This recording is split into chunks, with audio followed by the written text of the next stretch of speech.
Now that Star Wars The Rise of Skywalker is over and a thing of the past and has finally hit $1 billion at the box office worldwide speaking, a lot of fans are very curious about the future of the Star Wars franchise and exactly what Disney and Lucasfilm plan to do in order to develop the franchise into something completely original. This is Mike Zero. Make sure to subscribe if you are new to the channel for future Star Wars content. Now, one thing about Episode 9 is that we do know that this movie really was the starting point of the new mythology of Star Wars. We got the Sith Eternal, we got the world of Exegol, the Unknown Regions, you name it. And now a lot of fans are very intrigued about this new Star Wars trilogy, these 3 new Star Wars films that are going to bring the fans into a brand new mythology of Star Wars. And honestly, I cannot wait to see exactly what Disney and Lucasfilm have in store for the franchise, because this is something that's going to be very original, like The Mandalorian is on Disney+. You know, if they really wanted to, they could have just done a Boba Fett TV series, they could have done that, but they decided to take the overall image of Boba Fett and make it their own character in a sense, and create their own stories with that new character. And honestly, I find it to be a little bit more interesting the way that they went with The Mandalorian. So, with that being said, everything related to the 4th trilogy, a lot of plans are being made as we speak during this month of January. The plans will be finalized sometime in February of this year, so we're going to be learning a lot more about this new trilogy as we go along.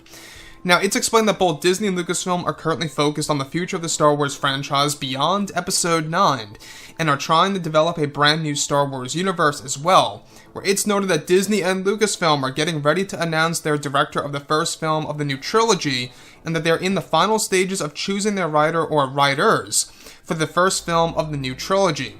One of the big plans by Lucasfilm for the 4th trilogy is to use as much Star Wars Legends material as possible for the new Star Wars series that will bring fans into a new mythology and even some of George Lucas's original ideas for the prequel trilogy era for these new films.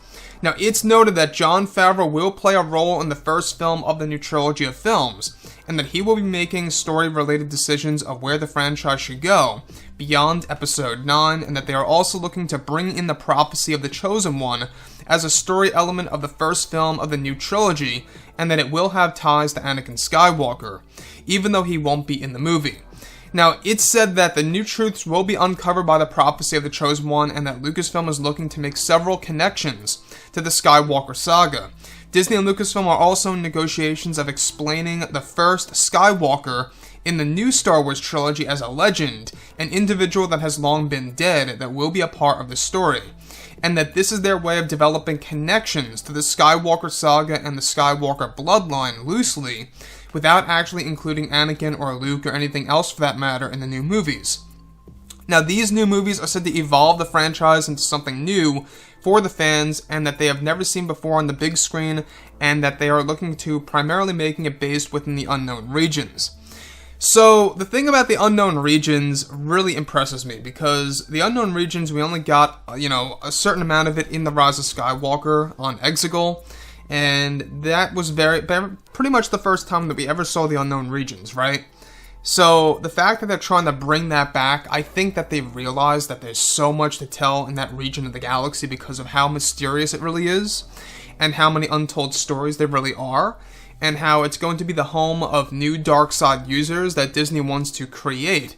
And I think that's very interesting. Obviously, this gives us the opportunity to see characters like Snoke, for example, the character that Palpatine made many clones of, and even Yoda. They're trying to get Yoda back into the mix for Star Wars. Now, with that being said, when we look at everything here, alright, with Star Wars and where it's all going, it really does mind-boggle me as to whether or not they really are going to pull it off. Now, the fact that they're making loose connections to the Skywalker saga, like explaining new truths, new secrets, if you will, about the Chosen One prophecy, as well as the first Skywalker, and explaining more about the Skywalker bloodline here and there, and just kind of like touching on the Skywalker legacy a little bit in these new Star Wars movies, though it won't be considered the continuation of the Skywalker saga. It's still going to have loose connections to the saga that we all know and love, that started back in 1977. And I have no doubt in my mind that this was George Lucas's idea, because we do know that George is going to be a part of this new Star Wars movie.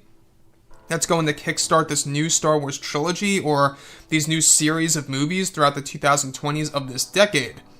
And the last thing I just want to really touch on here is the fact that they are trying to really uncover all these new types of lore that we have never seen before in the Star Wars franchise, and how it's really going to really innovate the Star Wars franchise into something that's going to be very original. And I honestly am very excited to see what it's going to look like in the near future once it releases in theaters. Again, we got Disney Plus, which is going to be the home of the Clone Wars Season 7, the Mandalorian Season 2, the Kenobi show. I mean, there's so much going on. I cannot wait to see exactly what they have in store for that. But with the new trilogy, I'm even more excited. So anyways, guys, drop a comment below. Let me know what you think about all this in the comments. And if you guys did enjoy the content for today, do make sure to drop a thumbs up on this video to support the channel. I thank you all so very much for the kind support, and I'll catch you guys next time.